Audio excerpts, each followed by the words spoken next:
سيدنا ومولانا محمد وعلى سيدنا علي وسيدتنا فاطمة وسيدتنا زينب وسيدنا حسن وسيدنا حسين وعلى آله وصحبه وبارك وسلم.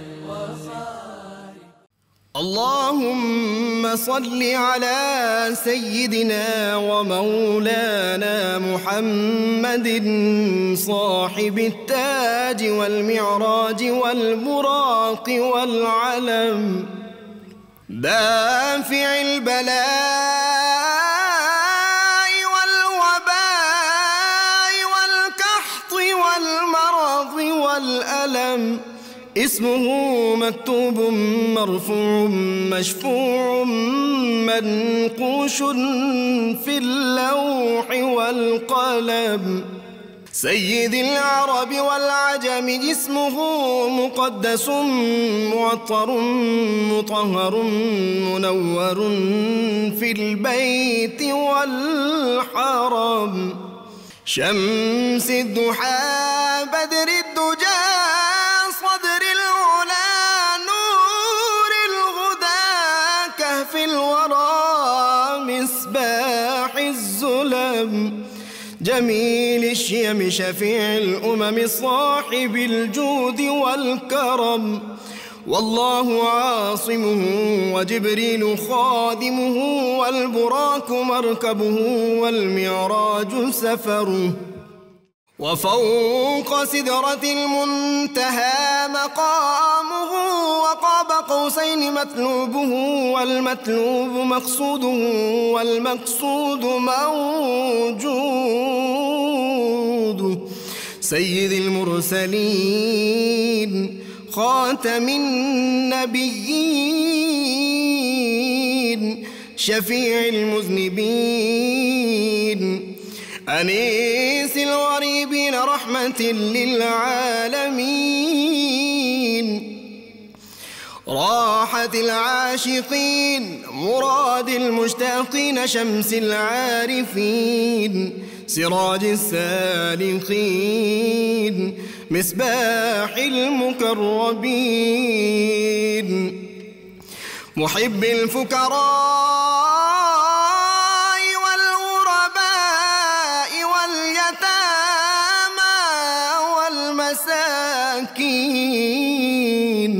سيد الثقلين نبي الحرمين إمام القبلتين وسيلتنا في الدارين صاحب قاب قوسين محبوب رب المشرقين ورب المغربين جد الحسن والحسين مولانا ومولى الثقلين سيدنا أبي القاسم محمد بن عبد الله نور من نور الله يا أيها المشتاقون بنور جماله بلغ العلا بكماله كشف الدجى بجماله حصنت جميع خصاله صلوا عليه وآله وأصحابه وسلموا تسليما وسيدنا حسن وسيدنا حسين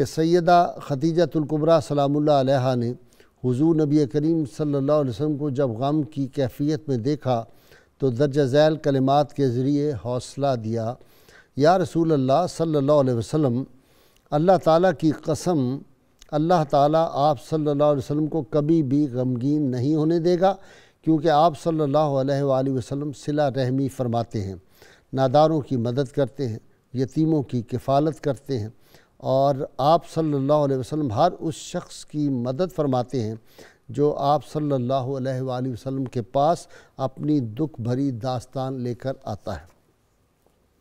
ناظرین کرام، آج ہمارا موضوع امام الاولیاء، سید الاولیاء، غوث الاغواث سیدنا عبد القادر جیلانی غوث اعظم کے مکاشفات و کرامات کے حوالے سے ہے۔ آج میرے ساتھ جو مہمان ہیں میں ان کا شروع میں ہی تعارف کرا دوں۔ آپ تینوں شخصیات کو جانتے ہیں۔ بزرگ ماہر تعلیم پروفیسر محمد سعید احمد خان صاحب ہیں، اور ان کے ساتھ ماہر اقبالیات ہیں ڈاکٹر طاہر حمید تنولی، کئی کتابوں کے مصنف ہیں، اور علامہ اقبال پر اتھینٹک کتابیں اس دور میں سب سے زیادہ جس نے لکھی اس کا نام طاہر حمید تنولی ہے۔ اور ان کے ساتھ تشریف فرما ہے علامہ بدر الزمان قادری صاحب، اور آخر میں حافظ محمد نعیم ناصر سے منقبت ہم آپ کو سنوائیں گے۔ ناظرین کرام، سیدنا عبد القادر جیلانی کی کرامات کا تو یہ عالم ہے، بظاہر جو لوگ کرامات کے منکر سمجھے جاتے ہیں ان کے بھی جو بڑے بزرگ تھے، ابن تیمیہ نے لکھا کہ ان کی کرامات حد تواتر تک پہنچی ہوئی ہیں۔ ناظرین کرام، کیوں نہ ہوں کہ جو شخصیت جو ہے جس دن پیدا ہو اس دن 1100 بچے جو ہیں وہ پیدا ہوں اس علاقے میں، اور وہ سارے کے سارے بیٹے ہوں، اور جو بچپن میں اپنی ماں کے جب بطن مبارک میں تھے تو ماں جب چھینک پہ الحمدللہ کہے تو وہ جواباً یرحمک اللہ کہتے تھے، اور والدہ کے بطن سے ہی 18 پارے قرآن حکیم حفظ کر کے نکلے، اور رمضان المبارک کے ایام میں اپنی والدہ کا دودھ نہیں پیتے تھے۔ ان کی کرامات کا یہ عالم تھا کہ میں ایک بہت دلچسپ بات آپ کو فتاویٰ رضویہ میں امام احمد رضا خان رحمۃ اللہ علیہ نے یہ واقعہ درج کیا ہے۔ لکھا کہ آپ کی خدمت میں 555 ہجری میں کچھ اولیاء کرام بیٹھے ہوئے تھے، اور سیدنا عبد القادر جیلانی نے وضو فرمایا، آپ نے کھڑامیں پہنی ہوئی تھی، اور اس کے بعد آپ نے وضو فرمایا تو 2 نوافل آپ نے ادا کیے۔ جب سلام پھیرا تو آپ نے اپنی کھڑاں جو پاس پڑی ہوئی تھی، پہلی ایک کھڑاں آپ نے اٹھائی اور نعرہ مارا اور ہوا میں پھینکی۔ پھر تھوڑی دیر بعد آپ نے دوسری کھڑاؤں پھینکی ہوا میں، اور پھر آپ نے نعرہ مارا تو کہتے ہیں دونوں کھڑاؤں جو تھی وہ ان کی غائب ہو گئیں۔ اگلے دن کچھ لوگ عجمی جو تھے وہ آپ کی خدمت میں حاضر ہوئے، انہوں نے کوئی ایک من جو تھا وہ ریشم تھا، کچھ کپڑے کے تھان تھے، اور کچھ سونا تھا، کچھ درم و دینار ان کی خدمت میں آ کر پیش کیے۔ کہتے ہیں ہم پہلے دن جو بیٹھے ہوئے تھے اولیاء کہتے ہیں کہ ہم نے اس دن نہیں ادب سے پوچھا تھا، تو ان آدمیوں سے آپ نے پوچھا بھئی کیسے آئے؟ انہوں نے کہا سرکار ہم سفر کر رہے تھے جنگل میں، تو ڈاکوؤں نے حملہ کر دیا، انہوں نے ہم سے ہمارا سارا مال بھی چھینا، ہمارے کچھ ساتھی جو تھے ان کو انہوں نے قتل بھی کر دیا، اور اتنی دیر میں ہم نے سوچا کچھ ساتھی الگ بیٹھ گئے، اور ہم نے کہا کہ سیدنا عبد القادر اگر ہم آج بچ گئے اور کسی طرح ہمارا مال بچ گیا تو ہم سیدنا عبد القادر جیلانی کی بارگاہ میں جا کر یہ تحائف پیش کریں گے، اور ہم نے یاد کیا کہ یا سید عبد القادر جیلانی شین اللہ کے الفاظ کہے، تو کہتے ہیں کہ اس جو ہی ہم نے کہے تو تھوڑی دیر کے بعد کچھ ڈاکو ہمارے پاس آئے، انہوں نے کہا ہم پہ بڑی مصیبت نازل ہو گئی ہے، آپ پتہ نہیں کون لوگ ہیں، آپ اپنا سارا مال واپس لے لیں، چلیں ہمارے ساتھ۔ کہتے ہیں ہم ان کے ساتھ گئے تو وہاں سارا ہمارا مال پڑا ہوا تھا، وہ ہم نے اٹھایا، اور ساتھ 2 کھڑامیں بھی پڑی ہوئی تھی، ہم نے یہ بھی اٹھا لی، آپ سمجھا کہ یہ شاید ہمارے مال میں ہوں۔ کہتے ہیں اٹھا کے ہم آ گئے تو انہوں نے ڈاکوؤں نے بتایا کہ ہمارے دونوں سردار جو تھے ہمارے گروہ کے وہ دونوں مرے پڑے ہیں، ان کو یہ کھڑاؤں لگی ہیں اور وہ مر گئے ہیں، تو یہ اس لیے ہم آپ کی خدمت میں یہ تحائف لے کے آئے ہیں۔ ناظرین کرام، اسی طرح ایک روز سیدنا عبد القادر جیلانی رحمہ اللہ جو تھے وہ اپنے ممبر مبارک سے اترے، اور اتر کے آپ ہاتھ باندھ کے مؤدب صورت میں کھڑے ہو گئے، کچھ دیر کھڑے رہے، اور اس کے بعد پھر آپ نے بیٹھ کے بات شروع کیا۔ تو بعد میں آپ کے جو مریدین اور خلفاء تھے انہوں نے پوچھا یا حضرت آج خلاف معمول آپ ممبر سے اترے، ہاتھ باندھ کے کھڑے رہے، گردن جھکا کے، کیا بات تھی؟ کہنے لگے رحمت کونین صلی اللہ علیہ وسلم کی آمد ہوئی، آپ میرے ممبر شریف پہ تشریف فرما ہوئے تو میں ادب سے حضور صلی اللہ علیہ وسلم کی بارگاہ میں کھڑا رہا، اور اس کے بعد پھر میں جب آپ صلی اللہ علیہ وسلم تشریف لے گئے تو آپ نے مجھے فرمایا کہ ممبر پہ بیٹھ جاؤ۔ ناظرین کرام، یہ وہ ہستی تھی جن کی بارگاہ میں ملائکہ آتے تھے، سیدنا خضر علیہ السلام آتے تھے، جنات آتے تھے، اور ان کی اتنی، اور سب سے بڑھ کے ایک جو ان کی حالت کشف ہے کہ شب معراج رحمت کونین صلی اللہ علیہ وسلم جب براق پر سوار ہونے لگے تو براق نے کہا یا رسول اللہ مجھ پہ کرم فرمائیں، ایک تو میری گردن پہ آپ اپنا دست اقدس رکھیں، اور دوسرا مجھے یہ سعادت بخشیں کہ جب آپ جنت میں تشریف لے جائیں تو آپ میری سواری پہ جنت میں تشریف لے جائیں۔ تو اتنی دیر میں سیدنا عبد القادر جیلانی کی روح پاک جو ہے وہ نمودار ہوئی، اور آپ صلی اللہ علیہ وسلم کی بارگاہ میں عرض کیا یا رسول اللہ اپنا دست اقدس میری گردن پر رکھیں۔ آپ صلی اللہ علیہ وسلم نے اپنا جو پائے مبارک تھا وہ آپ کی گردن پر رکھا، اور ساتھ فرمایا عبد القادر میرا قدم تمہاری گردن پر اور تمہارا قدم تمام اولیاء کی گردن پر۔ اسی لیے وہ آپ کا جو مشہور مقولہ ہے کہ میرا قدم تمام اولیاء کی گردن پر ہے، اور اتنے بڑے بڑے اولیاء جو اس وقت کہیں دور ہزاروں میل دور تھے انہوں نے بھی کہا کہ آپ کا قدم ہماری گردنوں پر بھی، ہمارے قلب پر بھی۔ ان میں سیدنا معین الدین چشتی جیسی اجمیری رحمۃ اللہ ایسی شخصیات بھی شامل ہیں۔ ناظرین کرام، آپ کی کرامات، آپ کے مکاشفات، اور اللہ کا ولی جو ہے وہ جو آپ نے فرما دیا نا، اس میں سارے مسئلے حل ہو گئے کہ نظر تو الی بلاد اللہ جمن کا خردلۃ علی حکم اتصالی، میں اللہ کے شہروں کو ایسے دیکھتا ہوں جیسے ہاتھ پہ رائی کا دانہ، تو پھر ان سے تو کوئی چیز جو ہے وہ مخفی رہ ہی نہیں سکتی۔ اللہم صلی علی سیدنا و مولانا محمد وعلی سیدنا علی و سیدتنا فاطمہ و سیدتنا زینب و سیدنا حسن و سیدنا حسین وعلی آلہ و صحبہ و بارک وسلم۔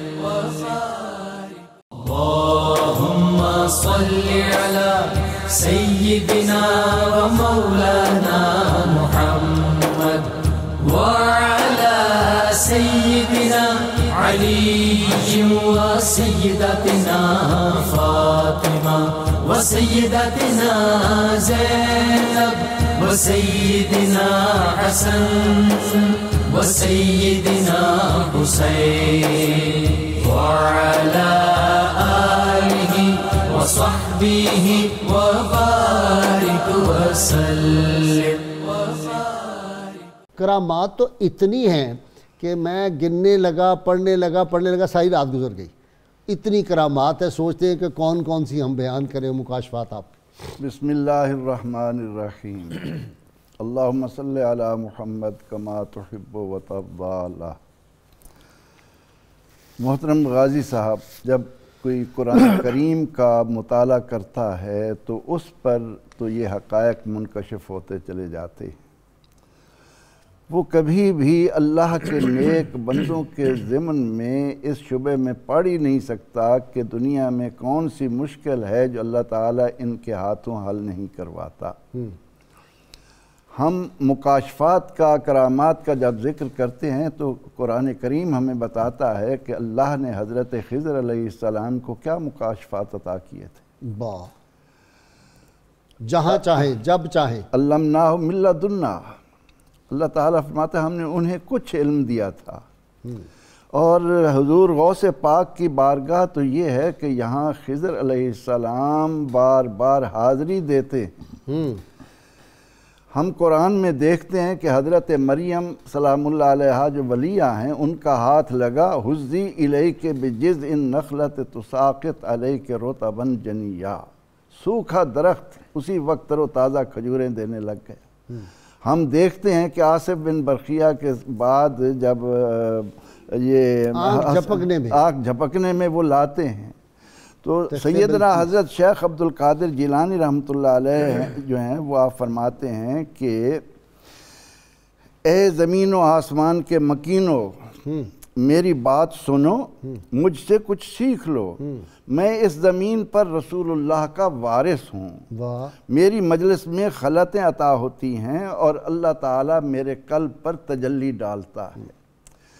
آپ نے جس محنت شاقہ سے علوم میں مہارت حاصل کی، تقویٰ و طہارت کی ان بلندیوں پر پہنچے کہ جنہیں رسول اکرم رحمت عالم صلی اللہ علیہ وسلم لعاب دہن عطا فرمائیں، مولا کائنات لعاب دہن عطا فرمائیں، تو مولانا رومی رحمۃ اللہ علیہ نے خوبصورت بات کہی کہ اولیاء را ہست قدرت از الہ، تیر جستا باز می گردانند ز راہ، واہ، کہ اللہ کے جو نیک بندے ہیں اللہ رب العزت نے انہیں یہ طاقت دی ہے کہ کمان سے نکلے ہوئے تیر کو بھی واپس لے آتے ہیں۔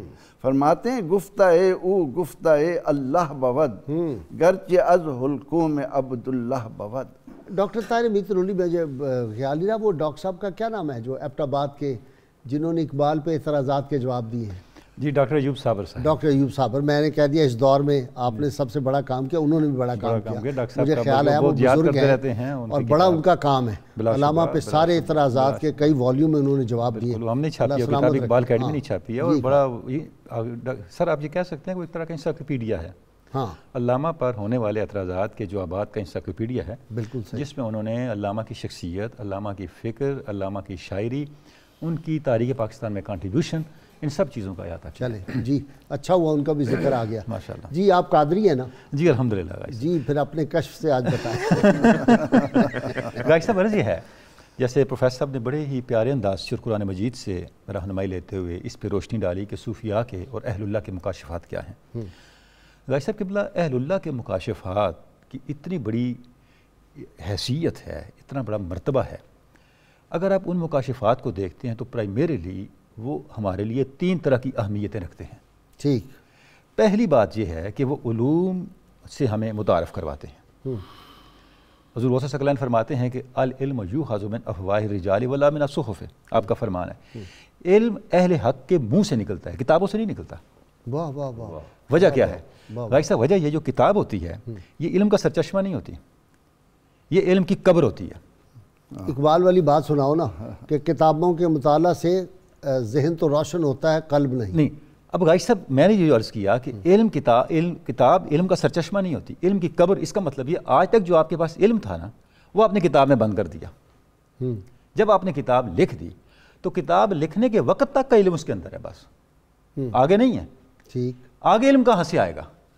حضور غوث ثقلین فرماتے ہیں کہ یہ اہل حق کے سینوں سے ابلتا ہے واہ واہ، اور ان کے منہ سے نکلتا ہے، پہلی بات۔ اور ظاہر ہے وہ ان کے مکشوفات ہوتے ہیں، ان کے مکاشفات ہوتے ہیں، اور ان کی روحانی واردات اور ان کے مشاہدات ہوتے ہیں، پہلی۔ دوسری بات یہ ہے کہ صوفیاء کے جو مکاشفات ہوتے ہیں غازی صاحب، ان کا تعلق براہ راست ہمارے کردار کی ڈیولپمنٹ کے ساتھ ہوتا ہے۔ آپ ارشاد فرماتے ہیں کہ میرے پاس احوال اس طرح لٹکے ہوتے ہیں جس طرح لوگوں کے گھروں میں کپڑے لٹکے ہوتے ہیں، سبحان اللہ، جس کو چاہوں توکل کا حال دے دوں، واہ واہ، جس کو چاہوں تفویض کا حال دے دوں، صبر کا حال دے دوں، استغنا کا حال دے دوں۔ لوگوں کے قلوب میری ان 2 انگلیوں کے درمیان، چاہو تو ادھر کر دوں، چاہو تو ادھر کر دوں۔ دوسرا یہ معاملہ ہے۔ اور تیسرا جو اس کا بڑا امپورٹنٹ فیکٹر ہے غازی صاحب وہ یہ ہے کہ صوفیاء کے مکاشفات جو ہیں وہ آپ کو زندگی کے معاملات اور زندگی کے احوال کو سدھارنے میں رہنمائی دیتے ہیں۔ واہ، اب یہ کیسے ہوتا ہے؟ اب دیکھیں حدیث مبارکہ ہے، آپ صلی اللہ علیہ وسلم نے ارشاد فرمایا حسنوا اموالکم بالزکوٰۃ، اپنے مال کو زکوٰۃ سے محفوظ کر لو۔ داؤ امراضکم بالصدقہ، اپنی بیماریوں کا علاج صدقے سے کرو۔ واستقبلوا امواج البلایا بالدعاء والتضرع، اور جب تم پہ مصیبتوں کی لہریں آ جائیں ان کا سامنا میری بارگاہ میں دعا اور آہوزاری سے کرو۔ واہ واہ، یعنی یہ جو مصائب و آلام ہوتے ہیں غازی صاحب، یہ احوال ہوتے ہیں پرائمریلی، یہ کیفیات ہوتی ہیں۔ جب یہاں پہ مسلط ہو جاتی ہیں تو ہم ان کے اندر کیپچر ہو کے باقی سب کچھ بھول جاتے ہیں، ان کے ماتحت آ جاتے ہیں۔ صوفیاء کیا کرتے ہیں؟ انہی مصائب و احوال کو، ان کیفیات پہ ان کی گرفت ہوتی ہے، وہ اپنے مکاشفات کے ذریعے سے ان مصائب و احوال کو نیگیٹو سے پازیٹیو کی طرف لے جاتے ہیں۔ اور یہ بھی کرتے ہیں کہ خواب میں وہ ان کا جو ہے وقوع پذیر ہو جاتے ہیں اور ایکچول زندگی میں ہوتے ہی نہیں۔ غازی صاحب اس کے بیتیوں میں ایک سادہ مثال دیتا ہوں۔ ایک شخص کے گھر میں کوڑا کرکٹ پڑا ہے، اسے پورا گھر آلودہ ہوا ہے. اور کوڑا کرکٹ ایک ایسی چیز اٹھا کے پھینکنے کی چیز ہے. ایک ماہر بندہ آتا ہے اسی کوڑے کرکٹ کو اٹھا کے ریسائیکل بن میں ڈالتا ہے اور اسے بڑی خوبصورت سی چیز بنا کے نکال دیتا ہے. واہ یہ صوفی ہے. واہ. صوفی انسان کی زندگی کے مصائب و آلام کو اٹھاتا ہے اور اسے اس شخص کی اسٹرینتھ بنا دیتا ہے. اور غازی صاحب اس پہ جتنے صوفیاء ہیں قرون اولیٰ کے بعد سر فہرست حضور غوث ثقلین ہے. صحیح. آپ کا وہ منصب ہے, وہ مقام ہے. میں ایک آپ کا فرمان آپ کے سامنے پڑھنا چاہوں گا. آپ فرماتے ہیں بڑے سیانے ہو تم, کیسا فکرہ کہا ہے قرون اولیٰ کے بعد. بڑا محتاط فکر ہے, بڑا محتاط فکر ہے, بڑا محتاط. غازی صاحب یہ اس کے بغیر تو بات ہی نہیں بنتی. اچھا غازی صاحب میں یہ عرض کرنا چاہ رہا ہوں, حضور غوث ثقلین فرماتے ہیں اللہم انت الفاعل المنزہ عن کل الآفات. ہے اللہ تو ہر آفت سے پاک ہے, تو ان سے بالا تر ہے. وَيَا مَخْلُوقَةٌ وَمُزَلَّلَةٌ تَحْتَ قُدْرَتِكَ. جتنی آفتیں ہیں میرے اللہ یہ تیری قدرت کے ماتحت ہیں, تیرے سامنے حقیر ہیں, تیرے دار اختیار میں ہیں. تو سلطھا علی من اردت بها علی حسب اقتداء الوہیتک و حکمتک. تو جس پہ چاہے اپنی حکمت اور اپنی قدرت الوہیت کے تحت ان مصائب کو مسلط فرماتا ہے. میرے لیے کیا قادری صاحب آپ کی طرف آتا ہوں. بڑا ہم امام احمد بن حنبل کے مزار پہ جاتے ہیں, سیدنا عبد القادر, وہ باہر نکل آتے ہیں اور آ کے فرماتے ہیں کہ ویسے فقہ میں تو میں تمہارا امام ہوں لیکن طریقت اور حقیقت میں تمہارا محتاج ہوں. سبحان اللہ. کیا بات ہے. یہ ویسا میں جو بنیادی چیز اس وقت آپ کے سامنے عرض کرنا چاہتا ہوں وہ یہ ہے کہ عصر حاضر میں اس وقت جو سب سے اشد ضرورت ہے وہ عامت الناس کو آگاہی دینے کی ہے کہ معجزہ کیا ہے, کرامت کیا ہے, استدراج کیا ہے اور جادو فراڈ کیا ہے, اور فراڈ اور یہ جادو کیا ہے. اب اس قدر عوام کی آنکھوں کے آگے پردہ آ چکا ہے کہ انہیں جال سازی, شعبدہ بازی اور کرامت کا فرق بھی انہیں نہیں معلوم. معجزہ اس کا اظہار انبیاء علیہ السلام سے ہوتا ہے اور معجزے کا اظہار فرض ہے. فرض ہے. کرامت کا اخفاء فرض ہے. اخفاء فرض ہے. کتمان کرامت جو ہے وہ فرض ہے. اور حدیث پاک میں آتا ہے کہ اللہ کا ولی اور دوست جو ہے اپنی کرامت کو یوں چھپاتا ہے جیسے کوئی لڑکی اپنے اعضائے بدن کو چھپاتی ہے. ہاں بلکہ حمل کا لفظ جو ہے چھپاتی ہے, تو اس طرح اس کو پوشیدہ رکھا جاتا ہے. لیکن اب تو کرامات کی منڈی لگ گئی ہے. وہ شعبدہ بازیاں جو ہے چلو سچی ہوں تو پھر بھی بات ہے. لیکن سوال یہ پیدا ہوتا ہے کہ ہمیں استدراج اور کرامت کے مابین ایک فرق کو بھی دیکھنا ہے. بہت اچھی بات. دیکھنا تو یہ ہے کہ جو بندہ جس سے کرامت کا وہ جو نام دے رہا ہے یا ظہور ہو رہا ہے یا وقوع پذیر کرامت ہو رہی ہے, سب سے پہلے اس کی شخصیت اور ذات کو دیکھا جائے گا. کوئی علم ہے اس کے پاس؟ علم اس کے پاس ہے, وہ شریعت کا کتنا پابند ہے, اس کے دل میں اللہ اور اس کے رسول کی محبت کتنی ہے. اگر اللہ اور اس کے رسول کی محبت نہیں ہے, شریعت کی پابندی نہیں ہے اور دین کا علم نہیں, تو وہ دین کی غیرت نہیں ہے, وہ آسمانوں پر بھی اڑتا پھرے تو اس کی کرامت کو نہیں, اس کو استدراج کہا جائے گا, اس کو نظروں کا دھوکہ, فریب نظری کہا جائے گا. بات یہ ہے کہ غوث اعظم رحمۃ اللہ تعالیٰ علیہ کرامات جو ہیں, آپ دیکھیے پہلے آپ سب سے پہلے ولی اپنی ذات کو بنواتا ہے. کرامت کا لفظ اکرام اور تکریم سے ہے. آپ دیکھیں نا اس کرامت کا اظہار کیوں ہوتا ہے, تاکہ لوگوں کی نگاہوں میں ولی کا مقام اور اسٹیبلش ہو جائے اور مضبوط اور مستحکم ہو جائے اور لوگ زیادہ قریب آ جائیں. اب بات ہے سب سے پہلے ولی اپنی ذات کو بنواتا ہے. آپ دیکھیے اسلام کی خشت اول جو تھی وہ بھی صداقت پر تھی, جب میرے نبی نے ارشاد فرمایا کہ پہاڑ کے پیچھے کیا ہے, اور غوث اعظم علیہ الرحمہ نے جو خشت اول رکھی 18 سال کی عمر میں, وہ بھی صداقت پر تھی. آپ کی بات کی تائید میں ایک بڑا خوبصورت واقعہ یاد آیا. ضرور. آپ نے بڑا قیمتی ایک دن جبہ پہنا ہوا تھا, آپ کو دیکھا ایک چور نے, اس نے کہا یہ جبہ مجھے قابو کرنا چاہیے. وہ بیٹھا رہا. شام کو آپ نکلے باہر, کہیں دور جا رہے تھے, جہاں ذرا ویرانہ تھا نا, اسے جا کے آپ کے جبے کو ہاتھ ڈال لیا. ڈاکو تھا وہ. جب جبہ اتارنے لگا تو آپ نے ہاتھ اٹھائے, کہا بار الہ اس نے عبد القادر کا دامن پکڑا, قیامت تک یہ چھوڑ نہ سکے اس دامن کو. بھائی یہ فکرہ کہا, اس نے وہ چھوڑا اور پاؤں میں گر گیا اور پھر ولی اللہ کے درجے پہ پہنچ گیا. سبحان اللہ. یہ ہے جو آپ کہتے ہیں کہ ذات اپنی اسٹیبلش کرتا ہے اور پھر چوروں کو کتب بناتا ہے, اور 1.25 لاکھ چور ڈاکو فسق و فجور میں مبتلا جو تھے ان کی زندگیاں بدل گئی. کوئی شک نہیں. اچھا وہ میں یہاں بطور خاص اس واقعے کا ذکر کرنا چاہوں گا, الاستقامت فوق الکرامت.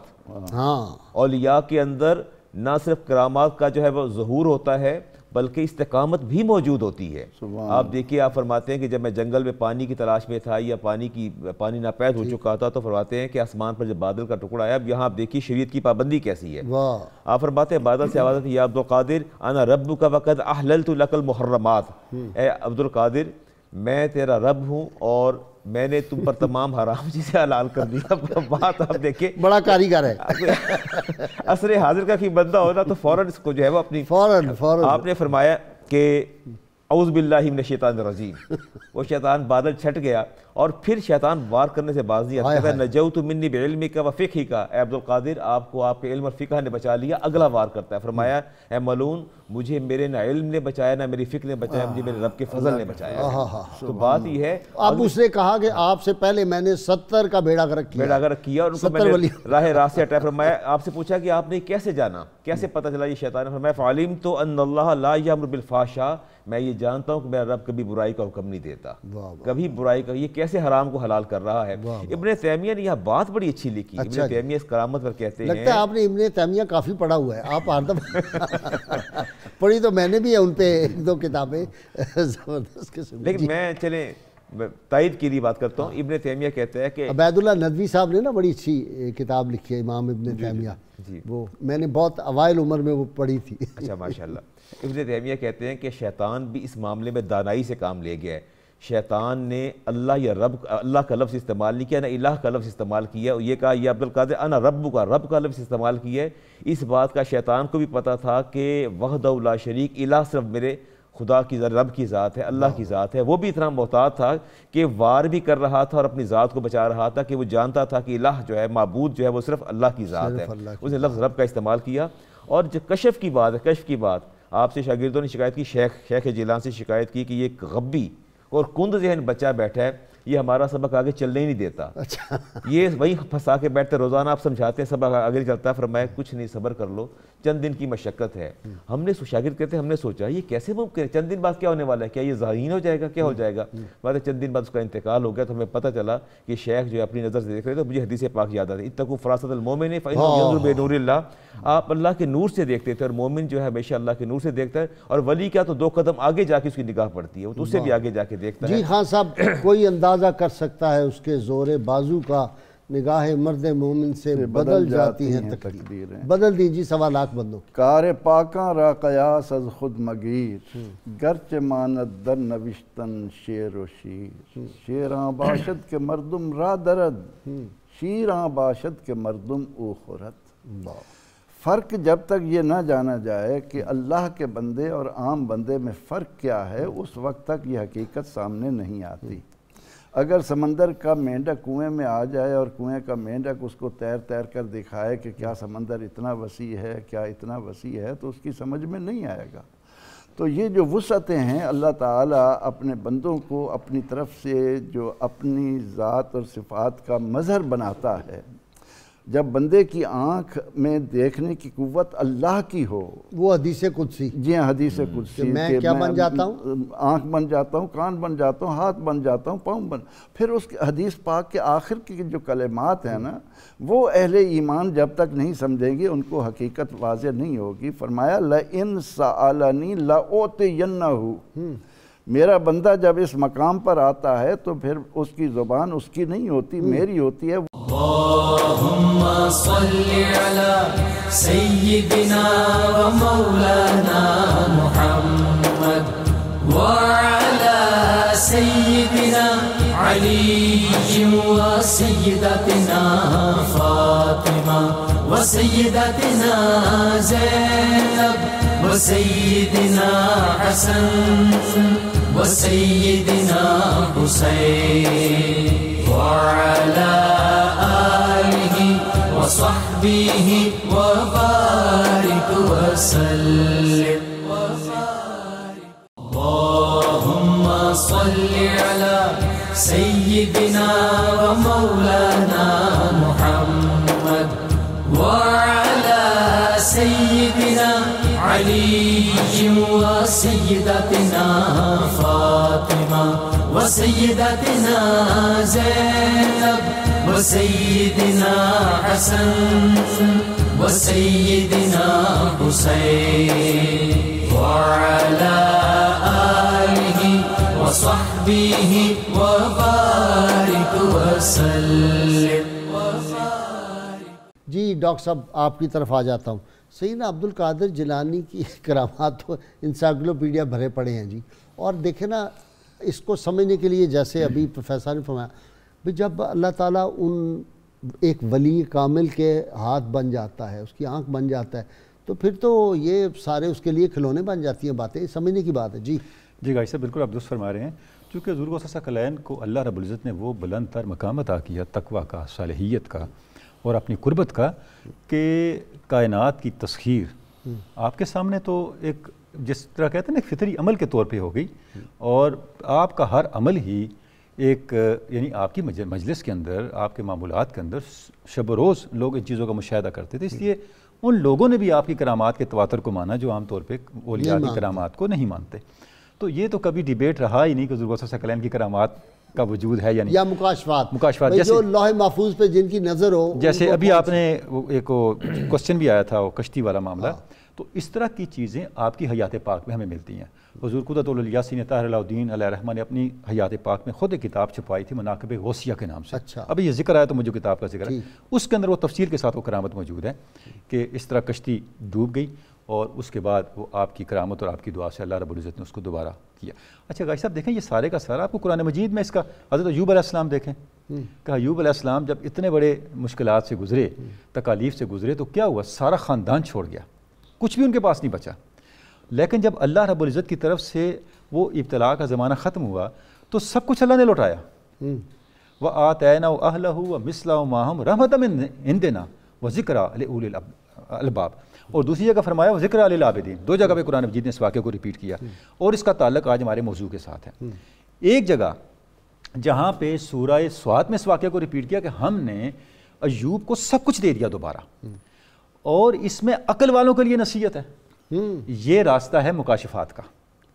اور سورہ انبیاء میں فرمایا ہم نے سب وہی آیت ہے، سب کچھ ایوب کو دوبارہ لوٹا دیا، ذالک ذکر للعابدین، یہ راستہ ہے کرامات کا۔ اور حیران کن بات ہے آج کا ہمارا موضوع حضرت ایوب علیہ السلام کے حیات پاک کے دو معاملات سے جڑا ہوا ہے۔ بھئی اصحاب کاف کتنے عرصے کے بعد ایسا ہی ہے، زندہ ہوتے ہیں، ایسا ہی ہے۔ تو وہ جو کرامت ہے، اصل تو بات یہ ہے کہ رب تعالیٰ کی قدرت، یہ اللہ تعالیٰ کی قدرت، اللہ تعالیٰ کی دی ہوئی طاقت ہے جو اولیاء استعمال کرتے ہیں۔ کم بِإِذْنِ اللہ کہتے ہیں نا، ایسا ہی ہے، وہ اللہ کے عزت سے کہتے ہیں، اللہ کے حکم سے، اللہ کی طاقت سے۔ اب دیکھیں جو حضور غوث ثقلین کے مکاشفات ہیں وہ آپ کی کرامات کی بنیاد بھی ہیں اور آپ کی کرامات کی تفہیم کا راستہ بھی دیتے ہیں۔ اچھا یہاں یہ ذکر میں کرنا چاہوں گا کہ آپ کے مکاشفات رسالہ غوث اعظم کے نام سے ہمیشہ اولیاء کرام کے درمیان درس کا موضوع رہے، تحقیق کا موضوع رہے۔ یہاں ہندوستان کے اندر بھی بڑے بڑے اولیاء نے اس کی شروحات لکھیں، اس کا درس دیا، اس کا تذکرہ کیا۔ جب آپ اس میں غازی صاحب دیکھتے ہیں اس میں ایسے ایسے آپ کے مکاشفات ہیں، مثلا آپ فرماتے ہیں میں نے پوچھا اللہ رب العزت معراج کیا ہوتی ہے، تو مجھے جواب یہ ملا قال هو العروج عن كل شيء سوائی وکمال المعراج ما زاغ البصر وما طغى۔ سبحان اللہ، کہ جب میں نے پوچھا اے میرے رب مجھے معراج کی حقیقت عطا کی جائے، تو ارشاد ہوا اے میرے بندے معراج میرے سوا ہر چیز سے اٹھ جانا ہے، اور اس درجے پہ جا پہنچنا ہے ما زاغ البصر وما طغى کہ آپ کی نگاہ اللہ کی ذات کے علاوہ کہیں ٹھہرے ہی نہ، فلاں فی اللہ کی منزل یہی ہے۔ علامہ نے کہا نا کہ مرد مومن دار نہ سازت الصفات، کہ مصطفیٰ راضی نہ شد الا بذات، کہ آپ صلی اللہ علیہ وسلم کی سنت کیا ہے، آپ صلی اللہ علیہ وسلم صفات پہ نہیں رکے، آپ صلی اللہ علیہ وسلم ذات تک پہنچے۔ معراج یہ ہے کہ انسان اس حد تک اٹھے کہ سب کچھ نیچے رہ جائے۔ تو جب آپ ذات حق تک پہنچتے ہیں تو کائنات کی پھر آپ کے سامنے کیا حیثیت ہے، کائنات کے تصویر کی کیا حیثیت ہے، پھر واقعی ہتھیلی پہ سب کچھ دیکھ۔ آپ فرماتے ہیں کہ میں نے پوچھا ہے میرے رب علم کیا ہے، کہا میں نے کہتے ہیں میں نے آپ رب کریم سے پوچھا علم العلم کیا ہے، مجھے اس کی حقیقت عطا کی جائے۔ فرماتے ہیں ارشاد ہوا قال علم العلم هو الجهل عن العلم، کتنی بڑی بات ہے۔ مجھے جواب یہ ملا کہ اے میرے بندے علم العلم علم کے سے جاہل ہونے کے ادراک کا نام ہے۔ اس کا مطلب کہ حضرت سیدنا ابوبکر صدیق نے فرمایا الادراک العجز عن درک الادراک ادراک، کہ جب انسان کو یہ احساس ہو جائے کہ میرے پاس علم نہیں ہے تو اس کے علم کے سفر کا آغاز ہو جاتا ہے۔ بھائی مولانا عبدالسلام نیازی رحمۃ اللہ علیہ دہلوی کیا فرماتے تھے کہ ان کا علم کی پہچان کیا ہے کہ انسان کو اپنی جہالت کا علم ہو جائے۔ اب یہ جو چیز ہے علم حاصل کرنے کا مقصد یہ ہے۔ اب اس سے اب یہ فرمان کتنی اپنے اندر ایک بتے رکھتا ہے، یعنی جس کو یہ فرمان سمجھ آ گیا وہ تو کبھی علم کے تکبر میں مبتلا ہی نہیں ہو سکتا، نہیں اس کو کبھی علم کا زوم ہی نہیں ہو سکتا، اس کے علم کا کبھی سفر ختم نہیں ہو سکتا۔ اتنا سا لگتا ہے جتنا پڑھتا جاتا ہے لگتا ہے اور کم ہو گیا ہے، بجائے اس کے زیادہ ہونے کے بڑھنے کی علامت یہ ہے پستا کا دونے کی جائے۔ آپ کی طرف آ رہا ہوں جی، اصل میں آپ دیکھیے کرامات کا بنیادی مقصد کیا ہے؟ اولیاء کی کرامات کا بنیادی مقصد تقویت دین اور محافظت دین ہے کہ دین کو اللہ سے جوڑنا، رب یہ ہے، اللہ سے جوڑ دیا جائے. اور اس میں کوئی شک نہیں. آپ دیکھیے کہ کشف کیسے ہوتا ہے. امام یحییٰ بن نجاح الادیب جو ہیں، آپ فرماتے ہیں کہ میں نے سوچا کہ میں غوث اعظم کی مجلس میں جاتا ہوں اور دیکھتا ہوں کہ کتنے اشعار پڑھتے ہیں، کتنے استعارے، کتنی تشبیہات استعمال کرتے ہیں. تو کہتے ہیں میں جا کے وہاں پہنچا اور میں نے سوچا انگلیوں پر اگر میں نے کاؤنٹنگ کی تو خطرہ ہے کہ بھول نہ جاؤں، میں دھاگا ساتھ لے گیا. اور جب وہ کوئی شعر پڑھتے اپنی بات کی چادر کے اندر چادر کے دھاگا چھپا کے رکھا اور میں گانٹھ دے دیتا تھا. فرماتے اچانک میرے طرف دیکھ کے مخاطب ہوئے فرمایا کہ یحییٰ بن نجاح گرہ لگا رہے ہاں تم گرہ لگا، انا احل وانت توقد، میں گرہ کھول رہا ہوں اور تم اس کو لگائے چلے جا رہے ہو. فرماتے ہیں میں گرہ علم کی کھول رہا ہوں، معرفت کی کھول رہا ہوں، تم لگاتے جا رہے ہو. کہتے ہیں میں اٹھ کے جا کے قدموں میں گر گیا کہ میں خرد کی گتھیاں سلجھا رہا ہوں اور تم الجھانے کے چکر میں ہو. اور اب میں اگلی بات بھی عرض کرنا چاہتا ہوں کہ جب طاعون پھیلا بغداد کے اندر اور لوگوں کو شفا کہاں سے میسر آئی؟ غوث اعظم رحمۃ اللہ تعالیٰ علیہ کے کنویں سے پانی پیتے تھے اور آپ کے مدرسے کے درختوں کے پتے اور گھاس کھاتے تھے، اللہ شفا عطا فرما دیتا تھا. اب یہ دیکھیے اگر آپ اس میں غور فرمائیں تو امام بخاری کی حدیث بھی میں آپ کے سامنے کرنا چاہتا ہوں کہ جب میرے کریم آقا وادی محسر سے گزرے اور صحابہ نے کنویں سے پانی بھرا یا آٹا اسے گوندھا، آپ نے آٹا بھی گروا دیا اور آپ نے پانی بھی گروا دیا، فرمایا اس سے نہیں پینا. فرمایا یہاں عذاب آیا تھا، آپ اس کنویں سے پانی پیو جس سے علیہ السلام کی اونٹیں پانی پیتی تھی. تو آپ نے منع فرما دیا. سینکڑوں سال گزر جانے کے باوجود وہاں اثرات موجود تھے. تو معلوم یہ ہوا کہ جب اہل اللہ موجود ہوں، اللہ کی رحمتوں کا نزول ہو، وہاں قیامت تک اثرات جو ہے ختم نہیں ہوتے، اثرات جو ہے موجود رہتے ہیں. کہ جہاں اہل اللہ کا وجود موجود ہو، وجود مسعود موجود ہو، جہاں ان کی پر رحمتوں کا نزول ہو رہا ہو، وہ اللہ کی رحمتوں کا نزول ہوتا ہے اور ان کی اکثیر اور تاثیر ہمیشہ سے موجود رہتی ہے. وگرنہ میرے کریم آقا کبھی نہ فرماتے کہ اس پانی کو بھی گراؤ اور اس آٹے کو بھی گرا دو. اس نے آٹا گوندھ رہا ہے، جانوروں کو بھی، اور جانوروں کو بھی پانی نہیں پلانے دیا. یہ اثرات ان پر بھی مرتب ہو گئے. امام بخاری کی حدیث موجود ہے یہ. تو معلوم یہ ہوا کہ اہل اللہ کا جہاں وجود مسعود ہو، ان کے مزارات ہوں یا ان کی کرامات، ان کا جہاں ان پر رحمتوں کا نزول ہوتا ہو، اللہ تبارک و تعالیٰ اپنا خصوصی فضل و کرم فرماتا ہے اور اس کی تاثیر ہمیشہ ہمیشہ جو ہے وہ قائم اور موجود رہتی ہے. سبحان اللہ. اچھا جی، خلیفہ وقت آیا المستنجد بلال مظفر یوسف کا بڑی آپ کی شہرت سنیے کو ہمیں بھی کرامت دکھائیں. ہمیں بھی کرامت دکھائیں. آپ نے 2 سیب منگوائے، ایک اس کے ہاتھ میں دیا، ایک آپ کا، اس کے کیڑے پڑ گئے، بے موسم پھل آ گئے. محترم غازی صاحب، میں عرض کرتا ہوں کہ اللہ تعالیٰ نے انسان کو زمین پر اپنا نائب بنایا ہے. انی جاعل فی الارض خلیفہ. خان صاحب وہ ذرا مکمل ہو جائے واقعہ، کیونکہ وہ علامہ بدرالزمان قادری کی جو ہے تائید میں جو یہ فرما رہے تھے کہ جب وہ 2 سیب آپ نے ہوا سے پکڑے نا بے موسمی، تو آپ نے ساتھ چاقو بھی اس کو دیا کہ یہ کاٹو اور خود بھی کاٹا. جب آپ نے اپنا سیب کاٹا تو اس میں خوشبو ہوئی تھی اور بہت اعلیٰ تھا، اور جب اسے کاٹا تو کیڑے نکل آئے. اس نے کہا جی یہ کیا ہوا؟ ایک ہی جگہ سے آپ نے پکڑے. تو آپ نے فرمایا کہ اس کو ظلم کے ہاتھ لگے تمہارے تو اس میں کیڑے پیدا ہو گئے، اور یہ اللہ والے کے ہاتھ لگے تو اس میں خوشبو پیدا ہو گئی. صاحب یہی بادشاہ 10 تھیلیاں اشرفیوں کی لایا تھا اور اس نے زور لگایا کہ قبول کر لیں، لیکن آپ نے ان میں سے ایک کو نچوڑا تو اس سے خون جب بہا تو وہ بے ہوش ہو گیا. آپ نے فرمایا کہ اگر اس کا رسول اللہ صلی اللہ علیہ وسلم سے تعلق نہ ہوتا تو میں یہ خون اس کے محل تک بہا دیتا. آپ صلی اللہ علیہ وسلم کی دعا ہے کہ اے اللہ، جس کو تو میری مخلوق پر، میری امت پر حاکم بنائے، اگر وہ ان پر سختی کرے تو فشکو کلے، تو بھی اس پر سختی کر. اگر وہ ان پر نرمی کرے تو اے اللہ تو بھی ان پر نرمی کر. آج جب ہم حلال لقمے سے محروم ہو گئے تو ہم پر اولیاء اللہ کی یہ باتیں کیسے آشنا ہوں. سیدنا حضرت شیخ عبد القادر رحمۃ اللہ علیہ فرماتے ہیں کہ جب آفتاب طلوع ہوتا ہے تو مجھے سلام کرتا ہے. فرماتے ہیں کہ سال میرے پاس آتا ہے، وہ مجھے سلام کرتا ہے اور مجھے ان باتوں کی خبر دیتا ہے جو اس سال میں پورے میں ہونے والی ہیں. بہت شکریہ خان صاحب آپ کا، ڈاکٹر تنولی آپ کا بھی، قادری صاحب آپ کا شکریہ. اللہم صلی علی سیدنا و مولانا محمد وعلى سيدنا علي وسيدتنا فاطمة وسيدتنا زينب وسيدنا حسن وسيدنا حسين وعلى آله وصحبه وبارك وسلم. على سيدنا ومولانا محمد وعلى سيدنا علي وسيدتنا فاطمة وسيدتنا زينب وسيدنا حسن وسيدنا حسين وعلى آله وصحبه وبارك وسلم. کتاب الشفا سے جی نسخے کا وقت ہو گیا. تحصیل علم میں آسانی کا عمل ہے. اگر کسی شخص کو تحصیل علم میں کسی قسم کی کوئی رکاوٹ ہو تو وہ 41 دن تک روزانہ سورۃ الرحمن کی آیت نمبر 78 100 مرتبہ پڑھے. انشاءاللہ ہر قسم کی رکاوٹ دور ہو جائے گی اور علم میں اضافہ بھی ہوگا. شرط یہ ہے اول و آخر کم از کم 11 مرتبہ کوئی بھی درود پاک جو آپ کو آتا ہو وہ ضرور پڑھیں. سیدنا ابوبکر صدیق رضی اللہ تعالیٰ عنہ فرماتے ہیں ہر عمل کو اس کے مقررہ وقت پر ہی ادا کرنا ضروری ہوتا ہے. اللہ تعالیٰ اس وقت تک نفلی عبادت قبول نہیں کرتا جب تک تم فرض ادا نہ کرو. جی حافظ صاحب. واہ کیا مرتبہ اے غوث ہے بالا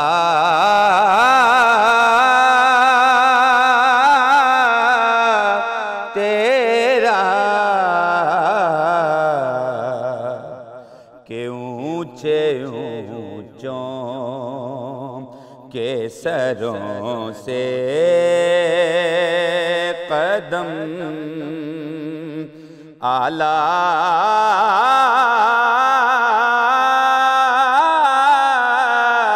تیرا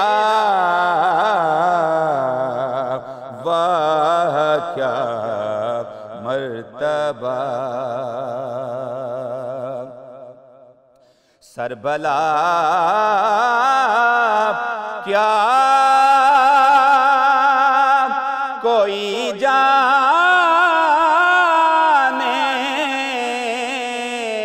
کہ ہے کیسا تیرا کہ اولیاء ملتے ہیں آنکھیں وہ ہے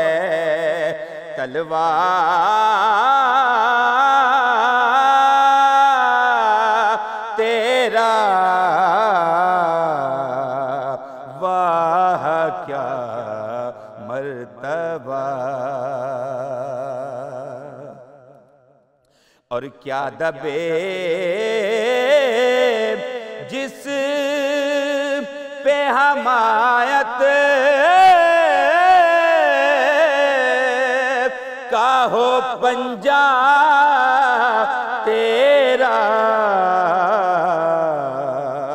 کہ شیر کو خطرے میں لاتا نہیں کتا تیرا واہ کیا مرتبہ اور جان تو جاتے ہی جائے گی قیامت یہ ہے کہ یہاں مرنے پہ ٹھہرا ہے نظارہ تیرا